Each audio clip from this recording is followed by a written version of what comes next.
It says that we're live. Hello.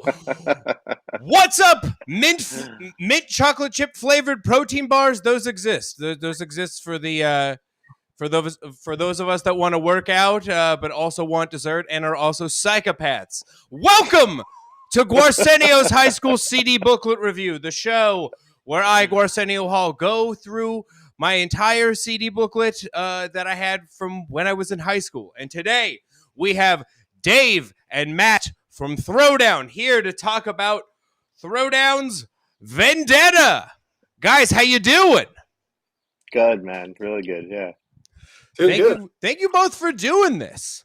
I had no I hit up the Throwdown account because we mutually follow each other, and I was like, I don't even know which guy is in this. I don't know who runs this. Yeah, I think you got Matt, right? And or did you get Ryan? I think I got Matt. And he suggested that we the we three have this conversation. Yeah. Yeah, I think it was the right move. I guess the show is about, looking back on like this specific period of hardcore and metal music. And I guess it's usually me listening to the album and reacting like from now point. Like, when was the last time you revisited this album? Did you listen to it today in preparation for this? Or no? No.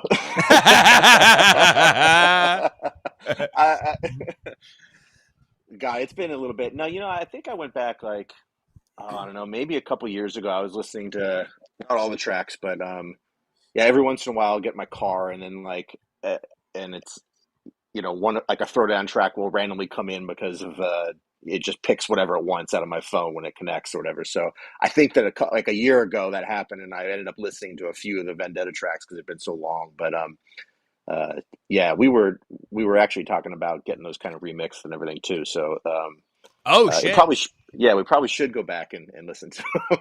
Are you guys? Well, I guess I also don't know where the band is at right now. Are you guys where? What do you think of the status of your band? Are you guys on hiatus? We don't know. You guys wanted to gear back up? Yeah, I mean, no, we never really technically threw in the towel and called it quits or anything, but we've just always we kind of left the door open if anything ever came up that was get back together and do a reunion, a reunion show or but yeah, we were kind of, Matt and I recently were talking about doing because Haymaker's coming up on 20 years next year, so we were talking about putting together a reissue of do a vinyl 20-year thing for that, and then maybe, I don't know, I hesitate to say play shows, but but that'd be cool, Yeah, for sure. I'm having can you hear Matt? I think the thing fucking froze again for Matt. Audience, chat, can you hear Matt? Can the chat hear Matt at all? He's very still and very quiet, maybe. So I can see him in the stream. You're mistaking it for Bullpen says the people want the Haymaker tour. Yeah. What's funny is we talk about that and we're like, oh yeah, because a lot of bands will do the play the whole album kind of deal or whatever, and I feel like that's one of those records where people are like, yeah, play the whole record, but once we get into track 7, then it would be like, I don't really know this one. Is this the one with Chad? That was the album that I got into. That was I've talked about that album on this show. Matt, do you want to take this question?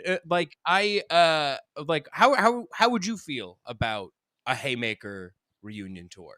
Yeah, like Dave said, we've discussed it a little bit, but just casually, we should do that maybe.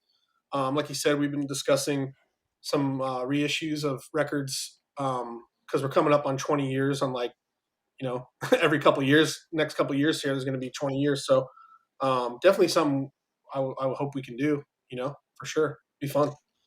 I think it would be fun. And yeah, as I was saying before, the robots decided to die on us. Haymaker is my introduction, I feel like, to this style of hardcore. And I think it's for me, it's very funny because I think you guys like Throwdown, at least the Haymaker era of Throwdown feels very like East Coast early hardcore influenced, and it's kind of not doing what the rest of like at least the California hardcore scene is doing at the time. Yeah, I think so. I mean, I don't know. I mean, we were listening. I guess we were all listening to Hatebreed, and it was just like, how far in do you go? Yeah, for sure. And we went in. It was awesome. For me, it was like you guys again. Yeah, you guys and Bury Your Dead were kind of taking we're aiming for that spot, and then you guys on Vendetta started to take more of a like a groove metal approach, at least as that's how people have written about it. I don't know how do you guys feel about that? Matt, It's good. Well, so my perspective is, I mean, a big part of I think a big reason why there was somewhat of like, I guess if you want to say style changes, Dave took over as the primary songwriter on Vendetta, right? So right.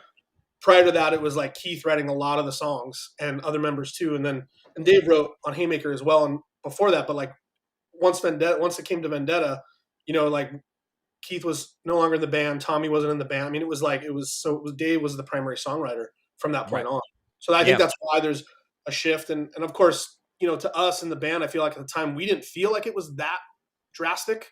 Like Burn didn't feel that different from Forever to me, totally necessarily. But I guess, I mean, obviously certain people have their feelings about it, but I don't feel like it was that drastic. But yeah, me neither. When people were like, I remember hearing the Discourse, and I was like, maybe I just don't have the ear for this, but I'm like, I don't know, it still sounds like a bunch of ass beaters to me, folks. Yeah.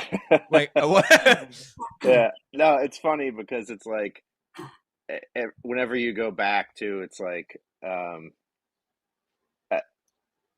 every record endured that kind of. It was, and I don't know if every band has that experience or if that was like, I'm sure it's got to be similar for most bands because everybody's so, they're so attuned to what you did, and that's the precedent, and then a new record comes out and they're kind of parsing out what was and wasn't different about it. And yeah, for us, it's like Haymaker and Vendetta. Like at the time, it was like Vendetta came out, and people were like, it's there's fast parts, and this stuff sounds like Pantera, and this sounds it's a guitar solo. Yeah. I don't even know if we had any of those, but yeah, like, and for us, it was kind of like, I don't see it as being that different. But then now, like nowadays, people go back and if it's revisionist history or different people or what, but it's like, oh yeah, Vendetta is one of the like, hardcore or like more true records. And we're like, oh, well, where were you guys when that came out? Because it was like, that was not the case at the time, but I don't know. That might just be in contrast to records that came after it, because then, Venom and Tears was pretty different from that. And then Deathless was way different, in our opinion anyway, from Venom and Tears and the record before it. So, but I don't know, I think the recordings too kind of made a difference. Whether people like realize that or not. And of course, we've got like different lineup on these records as well. So even if like, like Matt said, like, yeah, I'm writing a lot of the songs for Vendetta, or I'm writing other tracks and records to come. But to people playing it and what they get live and what they hear on recording, it's like, it makes a huge difference. It's not just like whoever wrote the song. It's like, the playing, the feel of the records. It makes a huge difference. Ben's a vastly different drummer than Jared. So I mean, those things make a big difference. That's true. Yeah, for sure. Well, were you writing? Are you writing the guitar riffs on this too, or was that Matt? Are you throwing in some of these? Yeah, I mean, there was leading up to this because we did a couple years touring on Haymaker, and on those tours, especially on Ozfest, because we had a bus, for the first time, and I remember like jamming with Riffs on that, with Dave and stuff, and then sound checks on following tours throughout the, like Ben and I would jam a song or jam riff ideas, things like that. Yeah. I don't think we really got songs together until it was like, okay, we got in the practice space and wrote the record, and then drove out to Zeus and recorded it. That was like, songs didn't really form until we were like, okay, we basically had like 30 days to put it together, and then drive out and like a couple weeks to record it. Right. That's pretty common back then, obviously, but Totally. we got in the recordings or the practice space, and we're like, okay, let's do this. And we wrote 11 songs or whatever it is, 12 songs. Yeah. Yeah, I'm with you, Dave, talking about like this album feels like a natural progression of what happened on Haymaker. And also just for I feel like those comparisons were weird to, like when people were like, there's like a wah pedal guitar solo. It's like, yeah. And Integrity has been doing that for what? Like the whole time? And, right, yeah. And like, dude, F Sean is on the record. Like he's on the record. It sounds right. There's riffs that feel like proven to me, and I like it's just a solid Hatebreed record. And I don't know, everybody fucking loves like people. I feel like Pantera gets thrown around to bands as if that's a bad thing, as if we all like, as if Pantera like, all the controversy, whatever aside, like I don't know, they're kind of the best to ever do it in the as far as like the songwriting. Like I don't know, yeah. wouldn't you? Don't you want to write a Domination? I don't know what's going on. Like, well, it's funny. I mean, for me, it's like that's the band that oddly enough, got me into hardcore because I was, I grew up a metal kid essentially, and then friends from school, one of their older brothers played in a band called Function in Orange County, which was like I don't know if you heard 1134, but later on Matt from Function ended up singing for 1134. Very like local inside baseball kind of Orange County gonna stuff, check. It sounds like a zip code, so I'm like or like an area code, so I'm like, yeah, man, I'll check it out for sure. But so it's like, anyway, long story short, like I got into those records because they would play, they played me like a demo tape, like a tape at the time, 1992 or whatever one, and it was like I'm like, oh, this is. I mean, I still remember distinctly saying to my friend, like, this sounds like Pantera without the solos, because in my mind, as being 12 years old, anything that had distorted guitar and that was a little bit chuggy, that and that's kind of what like got me. So, and I'm like, oh, this is your brother's band. So like, and I didn't understand that there were shows even at the time. It was like there was concerts or there was nothing. So anyway, long story short, that's kind of what, like that kind of metal got me into hardcore. And it was sort of like almost, working backward from that when I was playing in kind of hardcore bands or playing with, jamming with other guys earlier on that were into hardcore. It was like I was working backward kind of from that metal stuff. But yeah, it's funny you say that about Pantera because, obviously there's all the news that there's going to be I mean, you can't really call it a reunion, but, they're going to do the Pantera shows next year with Phil and Zach and whoever else. I think Charlie Benantes. Yeah, and I think and Rex is still going to play bass, I think. Yeah. But, so, it's funny is my friend of mine like saw somewhere on Facebook there was a meme and it said like it's like I didn't even make sense of it. I don't know if it was just like trying to allude to like, oh, this isn't real Pantera playing next year, but it was like Pantera 2023 tour, and then it had a picture of the Venom and Tears press shot in the background. It was like us, and my friend sent it to me. He's like, yeah, people think they're dissing, and this is like, meanwhile it's like making my day, and I'm like, yeah, it is, but no, that was such an influential band for me, so it was like the comparisons were, probably to I mean, to an end, were a little bit. They were even heavily influential for me. I'm going, I'm doing something right, and people think this actually sounds like my favorite band. Totally. Well, I think it is very. To me, it's interesting because when bands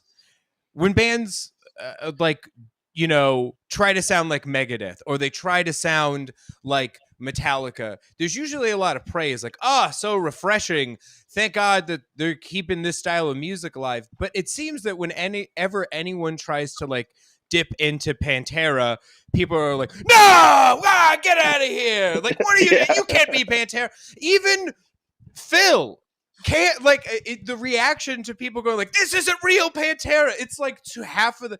I have my feelings about it because it is a complicated situation, and it like they didn't, whatever that my feelings about it aside, but the fact that even two of the members from Pantera can't do like a show where they're like, hey, we're playing our Pantera songs under the Pantera banner without like a huge backlash is very strange. They're like the most protected band by people.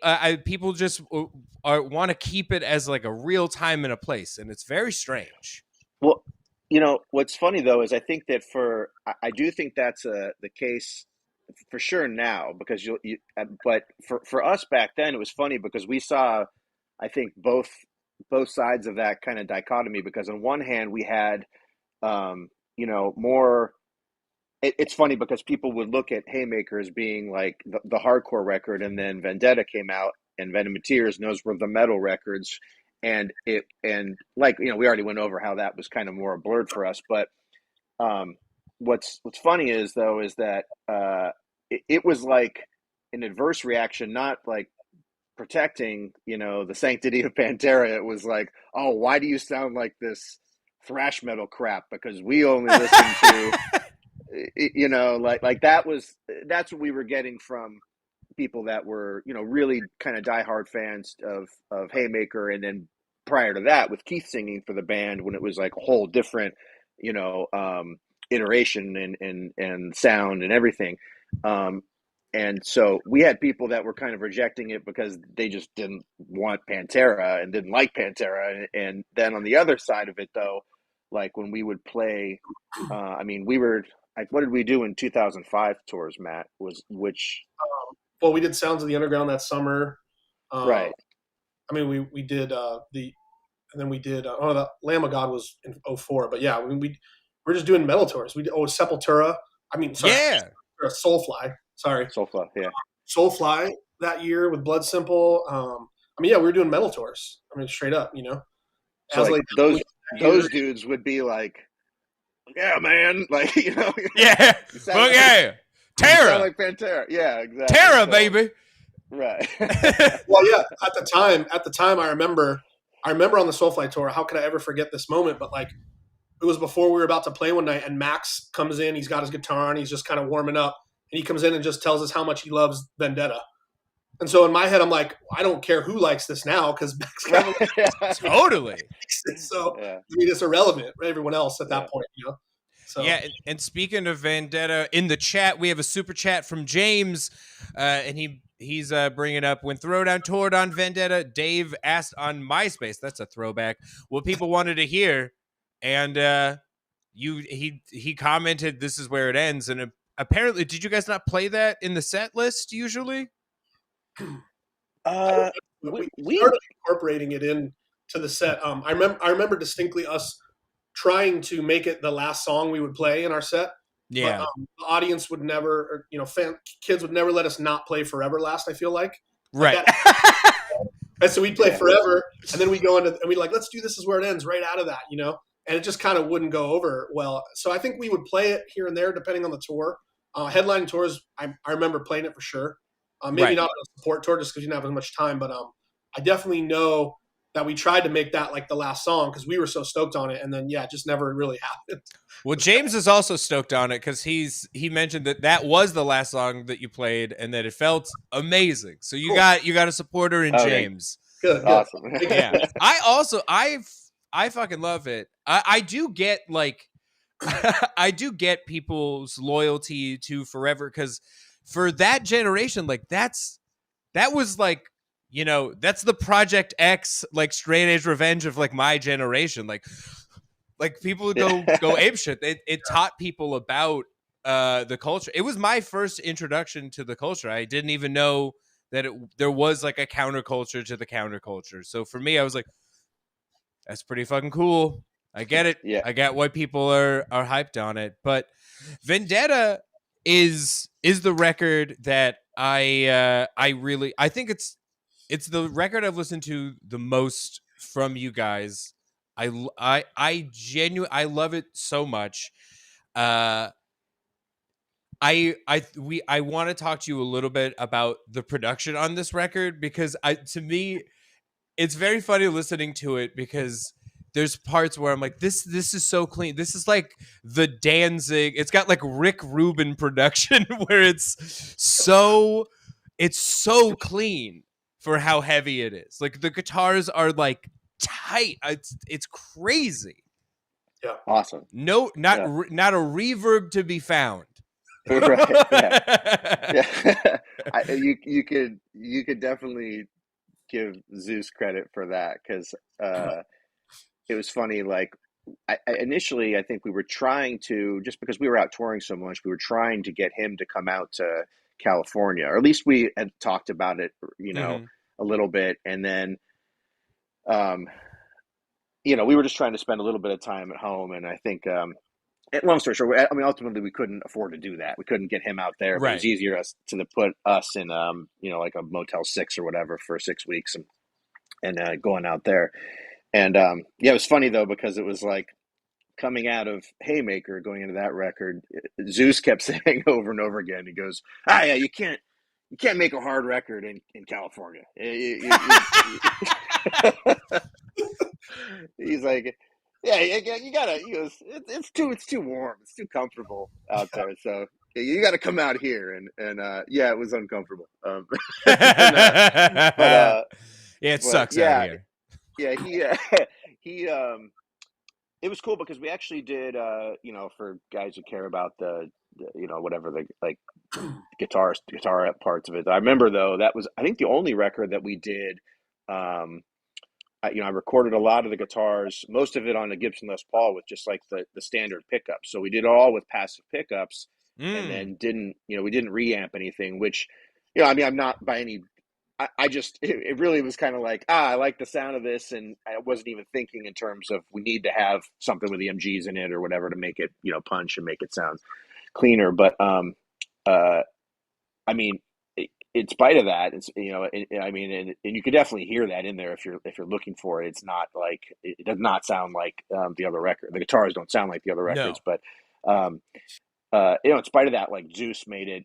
You know, he was pretty demanding as far as like getting really clean takes and you know, playing really clean, and so it yeah, I mean, that came through. But he's always been awesome to work with. There's a reason that we, you know, kept coming back with him and doing something on each record after that with him, you know.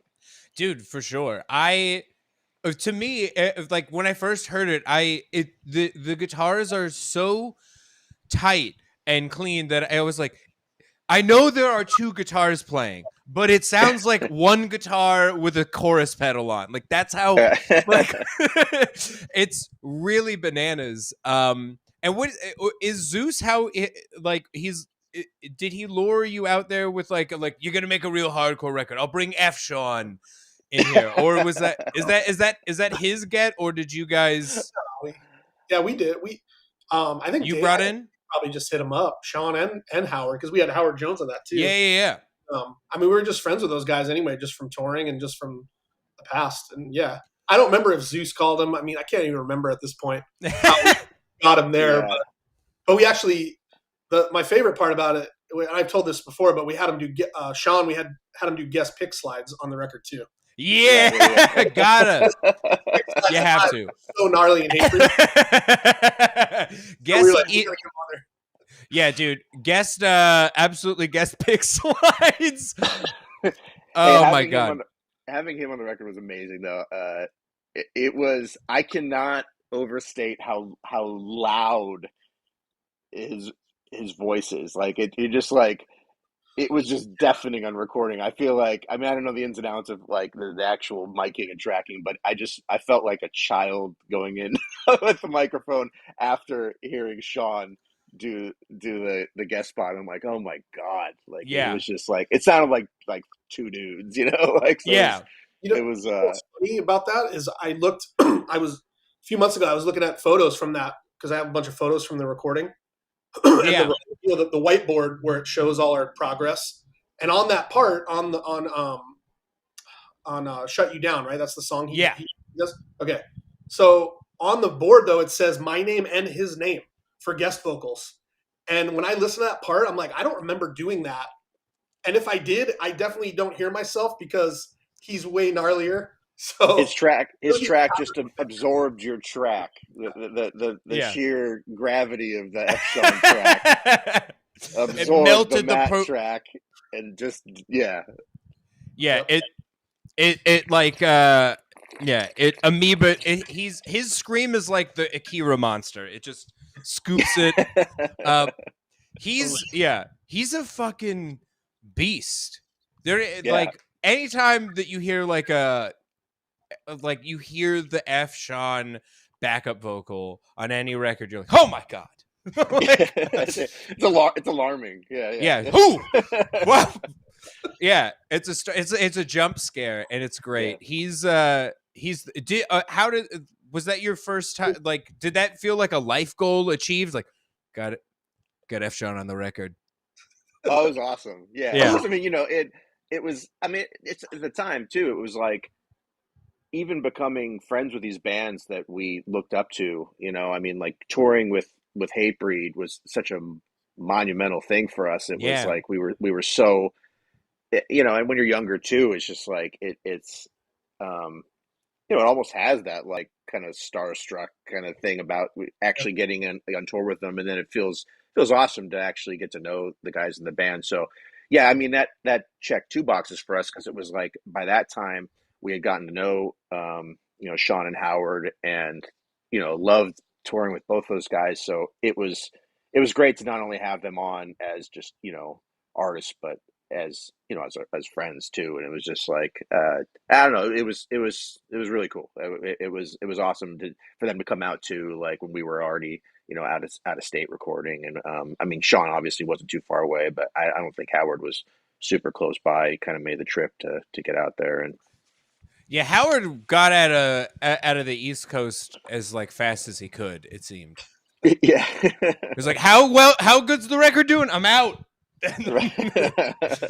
Which I get. He also sounds like I didn't even realize it was him until I just did a little baby bit of research before this. I was surprised. He sounds it's probably his most brutal performance that I've heard, is just him doing backups on that track. It's nuts. Yeah, it sounds. And like for me, like I'm, so I was in that, at least for that record anyway, I'm in there going like, okay, double tracking, everything, like, even if there's like parts where they're tucking a second vocal kind of back and behind the main one. So I'm in there double tracking everything. And if something needs to be big, it's like, okay, I got to go in there 3-4 times to make it sound really big. And then you guys, it's like, sounds like such a good idea in theory to get Sean Martin and Howard Jones in on your record, and then you realize that it's like, then you have these, like those two dudes, setting the bar for what sounds, it's a little emasculating when you get into the vocal booth after, because there you go, they do one track and it's like, it's like, oh yeah, turn the input down a little bit here. It's yeah, he's like peeking the mic or what, like on that, but it sounds too good. It's like, it to me, I heard it, I was like, he's peaking, but it's a keeper. Like, what can you do? You gotta make it. You gotta keep it. Yeah, totally. Matt, how do you? I guess. How is this for for Haymaker? Like, how many? Like riff writing for this record. How did that like? other than trying to make things a little more metal, like how was getting to, like, I guess are you the main guitar influence on this, or are you and Dave kind of writing it hand in hand with each other? I mean, Dave definitely is. I mean, for me, it was my first record I played on with the band. Yeah, I actually did. I guess I didn't know if Yeah. you had a piece on Haymaker or not. No, so I've sort of been around the band since early days, but started touring with them like in 01, filling in Right. for either Tommy, or sometimes I think I probably filled in for Dave on some shows here and there, through different iterations of the band and this and that. And then in 04, it's like mid like Haymaker cycle, I became, a full-time member. And so then going into Vendetta, I mean, to be totally transparent, dude, I was super intimidated to like try to like have a lot of input. Yeah. Just coming into this established thing, and I knew it was a big transition, and the band was, becoming more serious and full time, and Dave really. That's why I say Dave was the primary songwriter. He took the reins, man, because I was not in a place yet where I was like comfortable. Like I said, I contributed some parts and riffs and things, and some of that came just like out of jamming with Ben at sound checks and stuff like that. Right.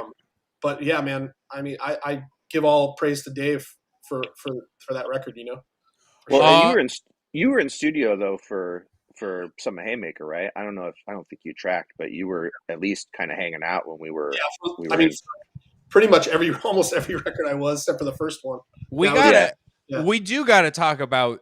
I'm glad you brought that up, because the musical chairs of not only Throwdown, but just like this specific like era of California hardcore, like just everybody was in everybody else's band. Like what? Yeah. Like Bleeding Through, 18 Visions, and Throwdown are just, it's just like it's everybody go like just tossed tossed an instrument to someone else and then it's a new band. Yeah, pretty much. Yeah. Yes. There's like 10 other side projects too, with all those members that did different things that never really got notoriety at all. So yeah, please talk about. There's like not a lot written about it. It's just mostly people going like, yeah, this guy was in the band and then he was not in the band. Like, so what's going on? Like, why? How does this work? Was it like a situation where it's like we'll write this type of band for this person's vocals because they sound good doing this, and we're all best friends, and so everybody needs their own lead vocal bit? Like, what's going on? What's the mentality behind this? I mean, when I think about it now, I think it was like, everybody in these bands got to know each other, and there was like kind of an element of trust, and we knew that we could, we knew they're playing well enough to go like, oh, just have them do this, and it doesn't, you know what I mean? So it was like, yeah, the idea of going like, it was kind of like, well, why would you go and start a band with other people? It's because everybody kind of knew each other already. But yeah, I think about that sometimes, how it there was so much like, spillover into all the bands. And it's funny because Matt was just saying too, for Vendetta, he felt kind of like this, like maybe this pressure, feeling intimidated to write songs at that time. And that's kind of how I felt coming in, because initially I'd played guitar in the band, and I ended up replacing Brandon, sang for Bleeding Through, when he left the band, when he left Throwdown in, I guess that was like 1999 maybe. Yeah. And so for me, coming into an already established band, it's like I had that same feeling that Matt did for Vendetta, because I was trying to get kind of like, I knew what I played and I knew what I liked and what kind of riffs I wrote. And, Throwdown at that point, I think had already had at least with Keith singing, and it had Beyond Repair out. So it was just Beyond Repair out, I think, when I joined the band. And then, and I already had some stuff some stuff written for the EP that came out after that. So I was kind of trying to find my own comfort zone. So I definitely knew that feeling well for Matt back then. And then it wasn't until kind of Haymaker when I sort of felt a little bit more comfortable writing a few things and contributing and making, being more part of it. Because Keith was able to just crank parts out and had already kind of developed the sound of the band. So yeah, and so I mean, that was, I guess, kind of a big part of that leap and that challenge for kids that were already in the band when Keith was in it before. It's like we just it wasn't like it wasn't so much a conscious effort to go, oh hey, we need to change the sound from this to this. It was just like Right. Matt ended up the primary songwriter for the band. Uh, left when Keith left in. So did Keith leave in 2004? Yeah. And then, yeah. So Keith ended up doing 18 Visions full time in 2004, and Matt came in. I mean, it was pretty compulsory. It was like there's just no way that it's going to sound the same with a totally different kind of songwriting approach. And like I said earlier too, I mean, Ben ended up playing on Vendetta. Ben's not Jared, and so there's a lot of changes that just kind of made the sound change inevitable. But yeah, I think that it was a little sensitive though for some people at the time. It was like they got attached to this one record, became nostalgic for them, and then they hear something new, and it's like they think they want this kind of a new version of the last thing, and so Yeah, for sure. Was it sensitive? If I'm pushing a button here, don't feel free to ignore it. But was it sensitive to the members of the bands? Like when Keith left, was there did it feel bad, or were you like, I understand that's his other band, he's got his other thing, we got it? I mean, it was kind of a mutual thing where, right, like Dom kind of was like, hey dude, like we want to be full time, this, like it was kind of like a mutual sort of parting. It wasn't like he's like, totally. He was like, he kind of knew it was the writing on the wall, and like I said, the band was like ready to do the full time thing, and like he can't do full time 18 and Throwdown, it just wasn't going to work, for sure. And we were actually roommates at the time, me and Keith, so fun. A weird little time, but it's all good. We're still really tight. So that's great. That's what I assumed, but I didn't know. I'm like, they're all. It's the most it's the most member trading I've ever seen in like a group of like this many like successful versions of hardcore bands. I was like, it's just got to be kind of understood with everybody that like when one project takes off, it's like, all right, well, we got to pick a team. I love you guys. I'll see you on the other side. Totally, yeah. No, I don't think it was. Yeah, I think at the time it just kind of it felt like I mean, it's been a long time now. We're coming up on 20 years, but it at the time it felt like the transition of him going and playing in 18 full time, that felt pretty like natural. I don't think that there was anything like sensitive about that. I think that I mean, yeah, it was a big change, but I think that prior to that, with Keith going to guitar and me singing for the band, was sort of the bigger change already. Right. So having kind of lived through that, and then it didn't, maybe it wasn't as like it didn't have. I mean, I think it's pretty safe to say that if had Keith left the band sooner, like had we, he had gone on to do 18 Visions before I started singing for the band, then the band probably would have been done prior to Haymaker even. I don't think we would have gone like, oh, hey, like, yeah, I'll just sing for it, and we try to put together these pieces and, whatever, make it work. That would have been, because it was already felt like kind of a sort of a gnarly undertaking to swap like places, I've like I also for a band. Yeah, that I've literally never heard of this. There is in my mind, there is not another example of just someone going like, "Hey, this hurts. Do you want to?" Like, was it just that? Was it just Keith going like, "I'm fucking myself up. Do you want to switch?" Was that it? Yeah. I mean, it got like on tour. He was really, I think, hurting his throat. I can't. In hindsight, I mean, I can't imagine going on and playing more tours. And I think that, like, you may not realize it now, but I think from like even like a health standpoint, he could have probably done some pretty serious damage. I think just kind of the way that he was, because you're playing these rooms and they're, maybe you don't even, it's not like you have excellent sound in a VFW hall, so you're just Nope. screaming your head off. It's just not like, you're not putting that same kind of thought into like, oh, I got to preserve my voice. You just got to, whatever, kind of hack your way through it.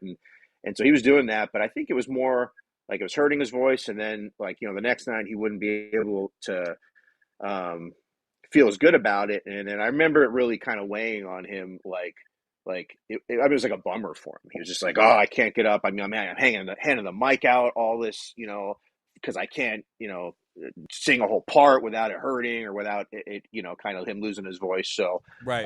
he felt, I remember, like, I don't remember specific conversations, but I remember him feeling like kind of defeated by it. But yeah, like it took a bit to kind of figure out, like, it was sort of like Keith was a primary songwriter and was, the backbone of the band pretty much. And so it was like kind of inevitable that he was going to end up playing guitar.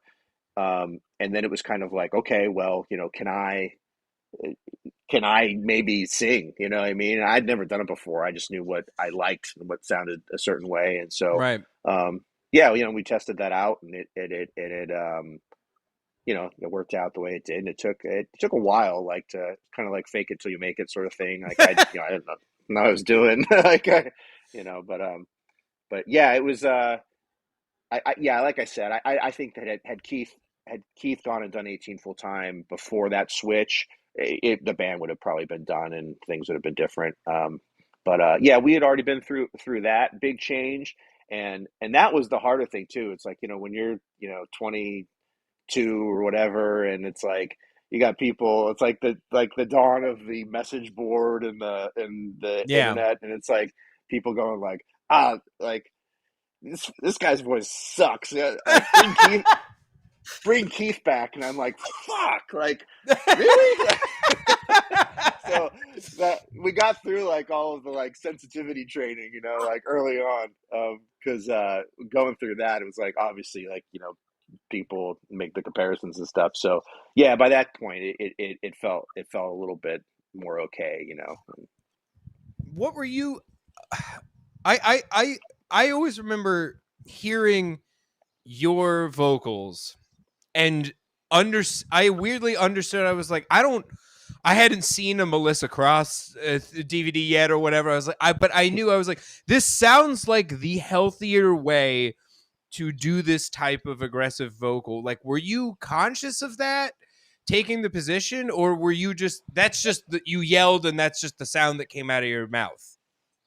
I guess. Yeah, like, I think it was probably more the latter of the two. But, no, I think that honestly that I mean I'd be lying if I said there was any sort of premeditated like, oh, this is the proper way to do it, I've got to sing from the diaphragm, any of that stuff. It was none of that happening at the time. I actually didn't go and meet Melissa until I can't remember. Matt, do you remember what year? Tears. Oh, you did. Yeah, you did the Melissa Cross. Yeah, So in Tears when we were writing that record. Which was an awesome experience, by the way. I met Kevin Bacon. So so you guys.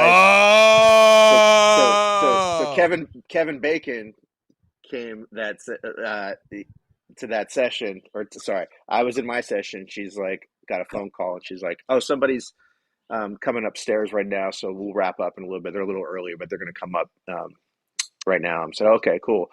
I'm like, who do you have now? Is anybody I know? She's like, well, you don't know him, but you know of him. I mean, it's Kevin Bacon. I'm like Kevin Bacon? She's like, yeah. And I'm like, what's he? Tremors, Footloose. Like, what? She's like, yeah. She's like, he's got a band, the Bacon Brothers, and I laugh, but he's got the Bacon Brothers band, and so yeah. So anyway, it was only in the hall I met Kevin Bacon, but I love that because then anybody that I know is now, only 1 degree of separation from Kevin Bacon. So it's also interesting because I think 18's current drummer is also the drummer for Kevin Bacon's son, who has. Oh, no way. I think that I might be fucking this up, but I'm pretty sure that that's now a degree. So you have another degree to Kevin Bacon. It's rare, to be this, It's a true set. Who's playing drums for 18 now then? I think I Horowitz is right now on their tour they're doing. yeah. Horowitz is? Yeah, Matt. Wow, I didn't know that. Adamantium. If anybody that doesn't know, Keith's like Oh wow. Keith's old man Adamantium that predated Throwdown and 18 Visions. Oh yeah, I Okay, didn't. I don't even know about this band. Yeah, Adamantium. They're good. Oh, the Wolverine, like the Wolverine metal. Fuck yeah. Yeah. Was that like to just piggyback off of like Entombed? Like, yeah, we fucking Wolverine in the 90s. Maybe. I don't know. Yeah, they were on Indecision, just like all the Orange County bands were for a minute. I thought okay, so Trevor, I think it was Trevor Friedrich who. Oh wait, so Trevor played with Yeah, Trevor. I think he's in something Christ, something. Oh, Combi Christ. Oh, Combi Christ. Yeah. Yeah, that's Kevin Bacon's son. Oh, I didn't know that. Yeah, It is. Oh, okay. Yeah. So I didn't know it's that. his Okay. It's his beautiful goth son. So the singer, the main guy is his. Oh, I didn't know that. Yeah. Okay. Yeah. Yeah. So there you go. Just Kevin Bacon is all over the Orange County hardcore scene, I guess. It makes. Here's the thing. I missed Venom and Tears because I was going to like it came out in what 2007. Yeah, 2007. I'm like transitioning to go to college, and like the way that music was distributed, like I'm finding music in the time of like going to the CD store and also like LimeWire, Kazaa, stealing all of it or whatever. And those LimeWire and Kazaa have like disappeared. And the way that like hardcore message boards were like changing. So for a couple of years, I just didn't know what the fuck was going on with hardcore for a little while. So I missed that. And I listened to Venom and Tears yesterday in preparation for this. And I was preparing myself to like, okay, I'm going to be listening to their like, I'm assuming by the way that people have talked about this album that it's the radio attempt album. I want to go in like prepared for that. And it's just it's a bunch of Pantera ass beaters. You guys did an incredible job. Thanks, man. Thanks. I had such a good time. I was like, they fucking like who I don't understand why I didn't understand a lot of the backlash for it because I was like, they're doing a great job at it. Like the tone sounds it feels like it was mixed like a Pantera record, but without like the insane Dimebag hiss, but you still know what they're doing. Like you guys did a great job and you sounded great, Dave. Like thanks, man. Thanks. You did you go to Melissa and be like, can you help me do the Phil stuff? Can you help me do Vulgar? Just can we do Far Beyond Driven? How does he do this? I just enrolled in the Phil program. Yeah. Just dial me in. Yeah. No, it's like I think like, and it kind of, I mean, for us, each record I think felt like kind of like a fairly natural progression from the one before it. Maybe from Haymaker to Vendetta because of the bigger change of going from like, I mean, I only wrote a little bit on Haymaker. Mm-hmm. Versus well, I mean, I don't know, I say that, but like, so I wrote forever on Haymaker, and then kind of I did that though sort of as a way to adapt to what I felt kind of was like the band's sound up till that point without getting too far ahead. And so the next natural thing for me I felt kind of more in my comfort zone was a record like Vendetta. Yeah, so I mean, from each one to the next, it felt like a natural, like, I don't know, in our heads, I guess we never really had we never really thought about like, okay, we've got to remain consistent in this way. I mean, we knew, obviously the band is what it is, and we understood, what it was that appealed to people as far as the style and everything, but we never went, oh yeah, we've got to make another record like the one previous. It almost seemed like just kind of this given that we would have to evolve in some way to the next record. And I think we took for granted that other people felt like that too. Like, 'cause it's like, yeah, of course we're going to do something that's different from the last record. And then, you're younger and you come to find out that it's like, not everybody wants that. Like, like people want, some more of the same. And so maybe, for like Venom and Tears, that was a bigger, I guess, leap from Vendetta to Haymaker. But I'll tell you what, though, I really think that if we had like consistent mixes, not mixes, but if we had consistent, the records were all mixed the same way and tracked and you know what I mean, like mastered, people would not be as like.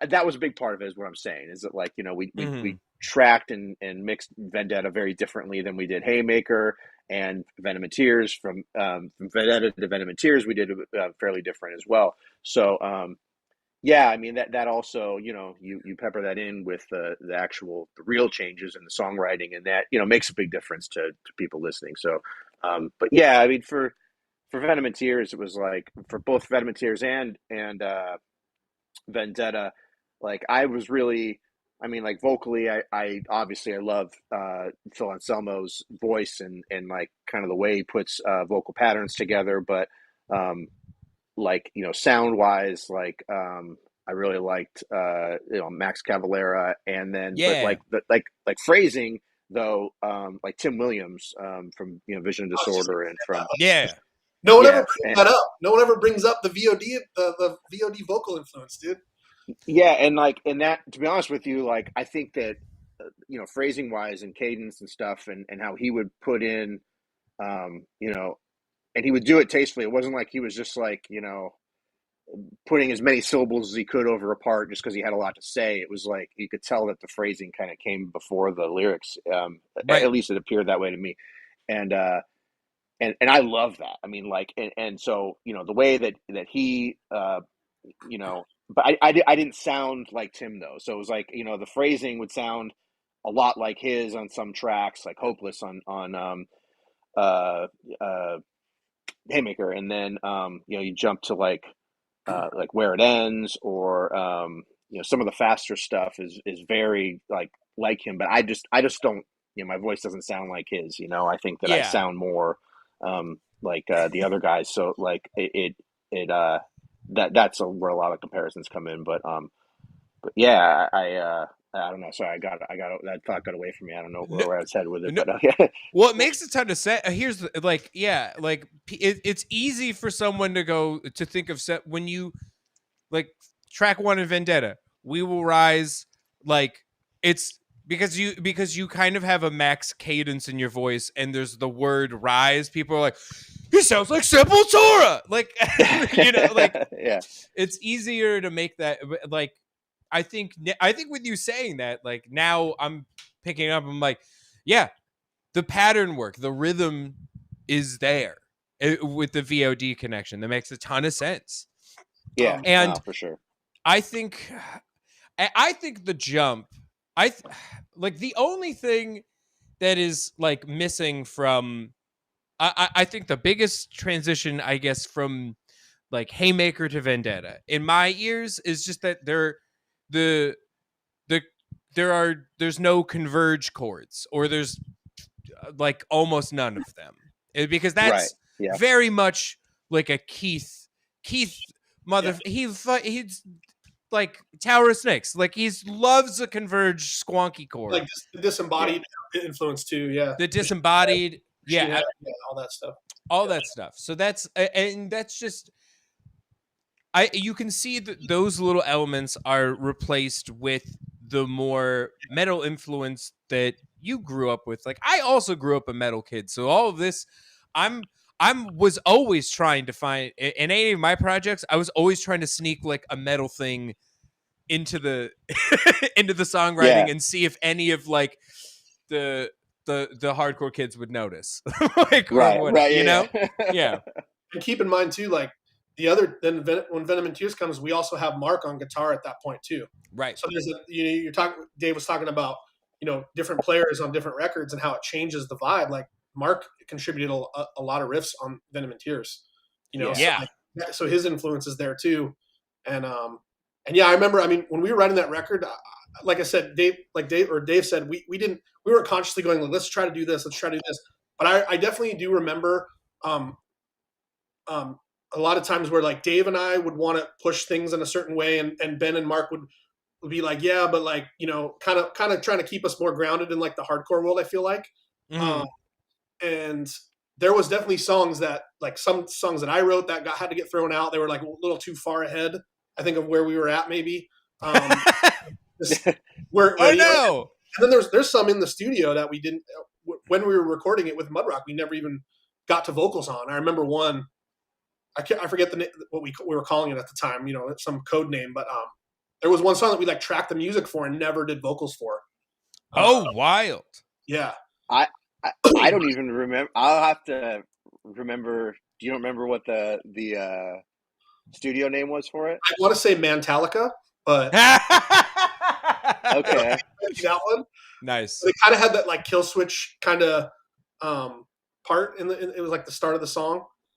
Mm. And that was during the Venom and Tears tracking? Yeah. Shit.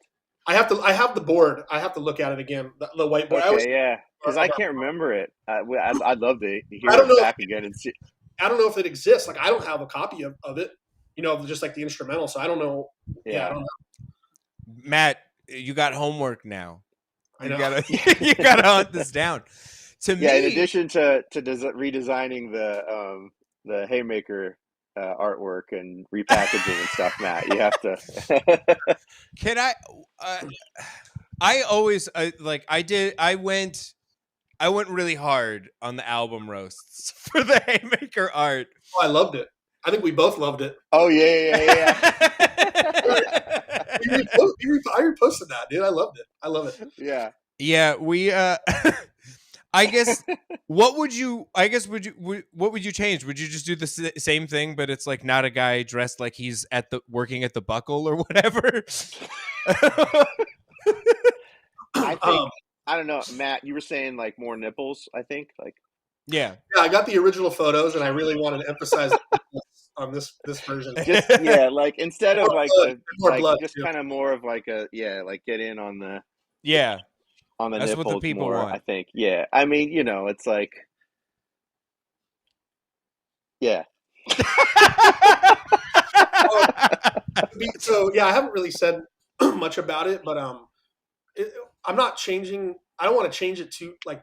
Like we're basically taking, because what we found out was, you know, Ryan Clark, who sings for Demon Hunter, does Invisible Creature. Like they did every Throwdown album from Haymaker on. They've done he's done every one. So we try to get the originals, and like they were done in Quark Express, like back in the day, right? So like wow, like he doesn't even have that program anymore. I tried to get it to like be able to open them. It's been a whole thing, but so I'm trying to like recreate it from some of the original photos and things that I did get from him, and so it's gonna be different, but it's gonna be super familiar. Like I want it to feel a little different, but also be like, oh yeah, this is Haymaker still. You know, I don't want it to be like it's not a full redesign or anything. And but it's all the same elements, just kind of repurposed, I guess. It's the best way I could say it, you know.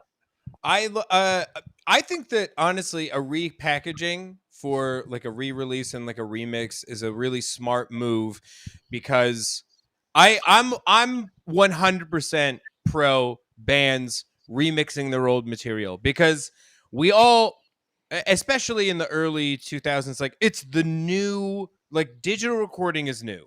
Yeah. Everything is a shot in the fucking dark, and probably a lot of people's stuff doesn't sound exactly the way that they wanted it to at the time, because just you don't know how to use everything and you have a time crunch when you're working with labels. Yep. And I think a repackage is a helpful way to release a mix that sounds like, at least from the artist's perspective, the way that you wanted it to, while also being able to leave the original mix up there for the people who are just too attached to that. I think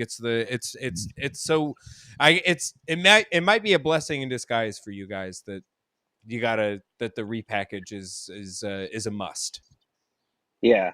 Yeah. And then, well, it's funny too, is I don't even know. I mean, we've been trying really hard to get a hold of Greg Kohler, who recorded and mixed Haymaker, and we haven't been in touch for so long, and we've just been kind of hitting dead ends, so we haven't been able. I think he's doing kind of big shot stuff now, so maybe our emails are going to spam. So, yeah, we were trying to get that back to see what we could do with it. But yeah, I mean, that'll be a whole interesting thing in of itself.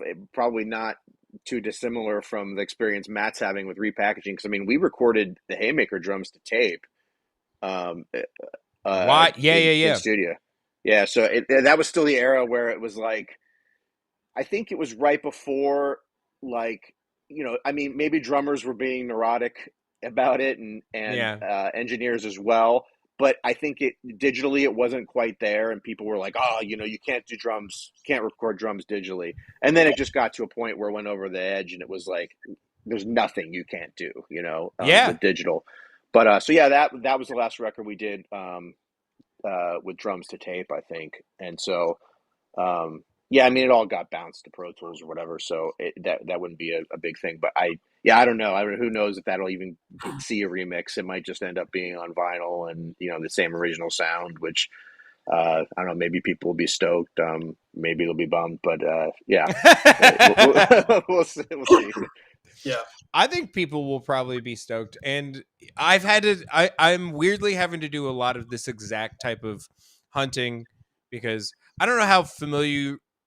But outside of the CD review element, I don't know how familiar you guys are with 2 Minutes to Late Night with our like weird covers or whatever. But we've been doing like a series on the show called just like Hardcore Summer, where different like bands are like essentially building super groups out of each other and covering each other's songs. So we had like, members from Converge and Dillinger like cover Botch, and then like vice versa, and it's just so good.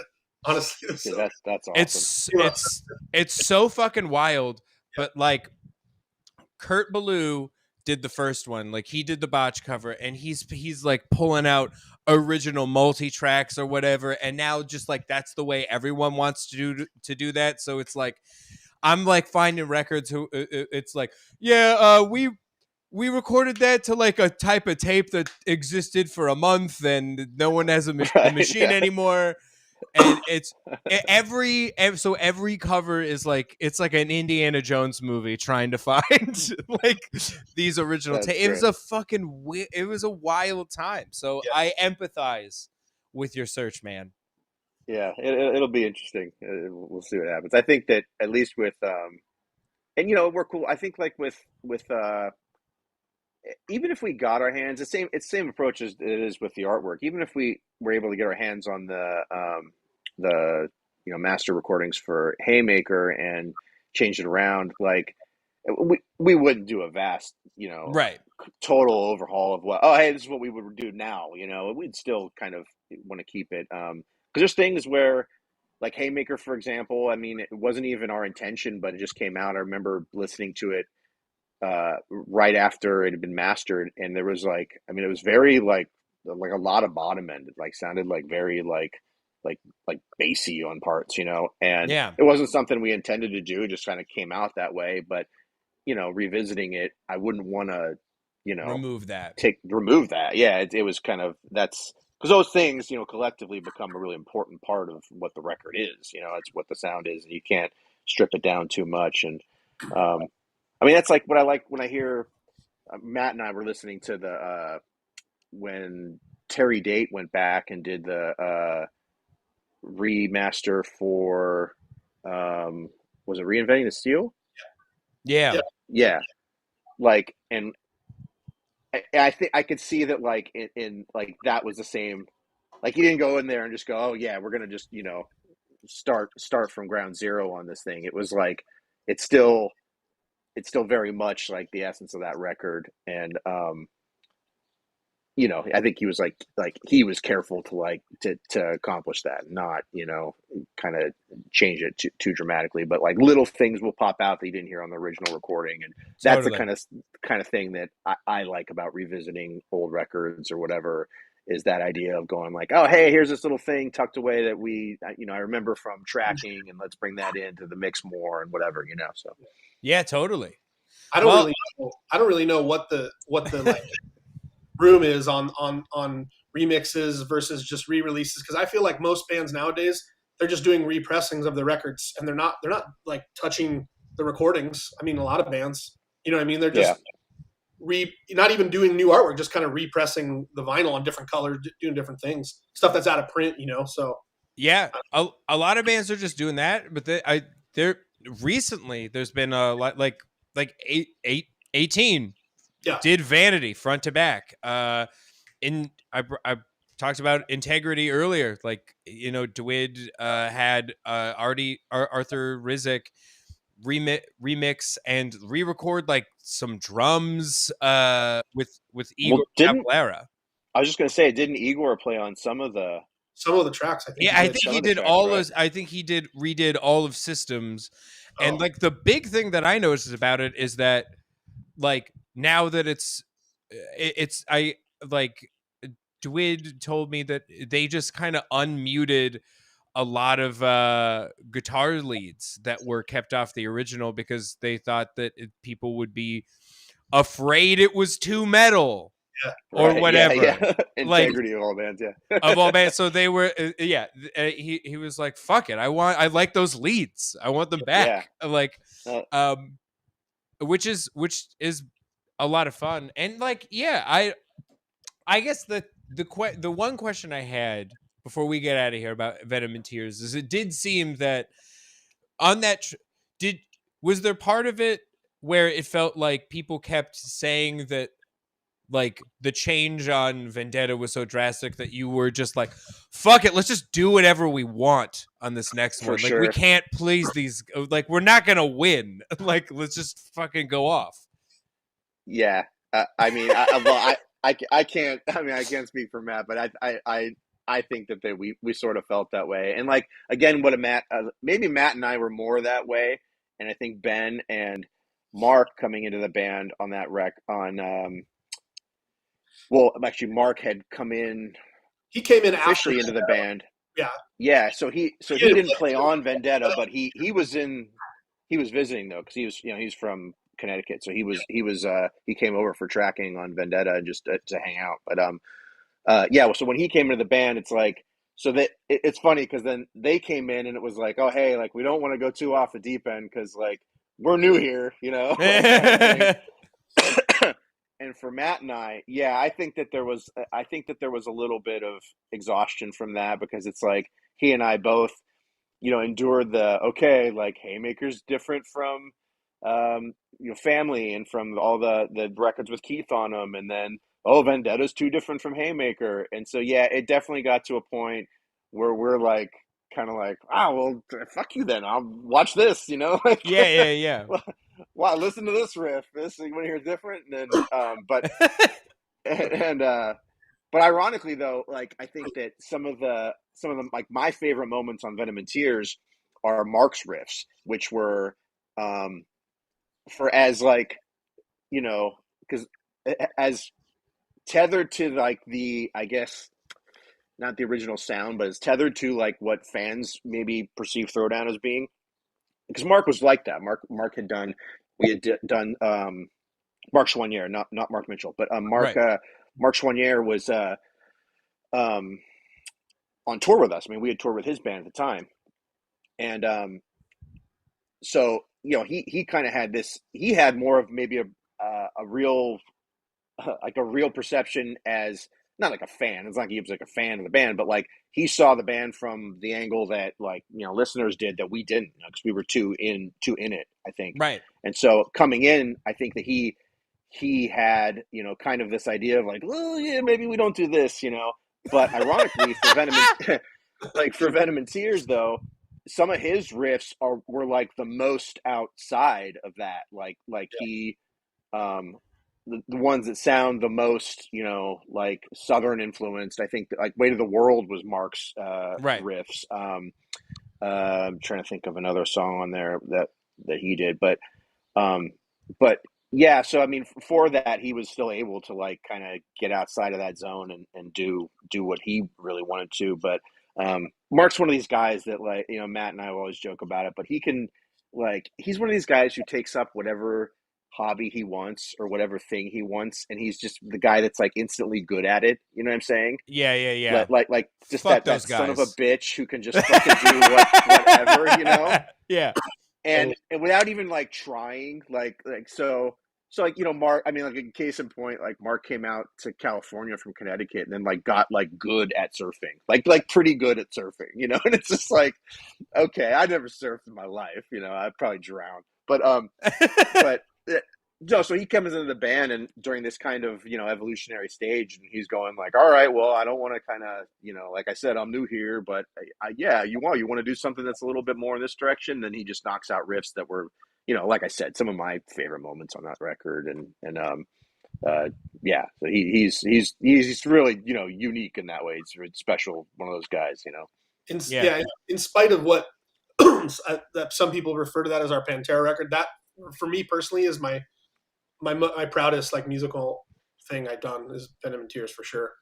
I just think as a unit we were like the tightest at that point, and I just love that for the four of us. I love that iteration of the band a lot, and I think that to me I'm the most proud of. I love Vendetta too for sure. I love it, but I really like Venom and Tears. That's my personal favorite, you know. But I think it's really just one, like, you guys, just because of all like because of the early stages of the band and the member switching, like there was just always gonna be like, you know, like people worried about what you sounded like. And I think if or like versus what's tied to the name Throwdown. And I think if people honestly just listen to the record without like the expectation, they're gonna have a great time. Like as you said, it is the tight, like you guys are playing faster stuff than you ever have on that record.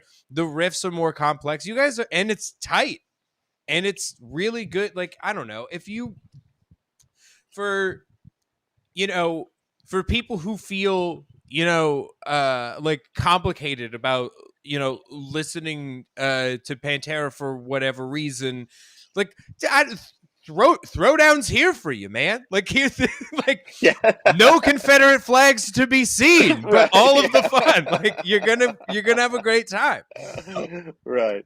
But yeah, I think on this note, gentlemen, thank you so much for talking with me. It ended up being a career spanning conversation, but how could it not? yeah, right. How could it not? Yeah, I really appreciate it, man. It's always fun for me. It's like you know, you don't realize how much you forget until you start kind of like, you know, going back and digging around. And I mean, you know, this makes me want to go back and go to those recordings and see what was, you know, what didn't make it. Because at the time it was like, you know, you didn't even think about those things. And so, yeah, this is really fun for me. I'm sure for Matt too. So I appreciate it, man.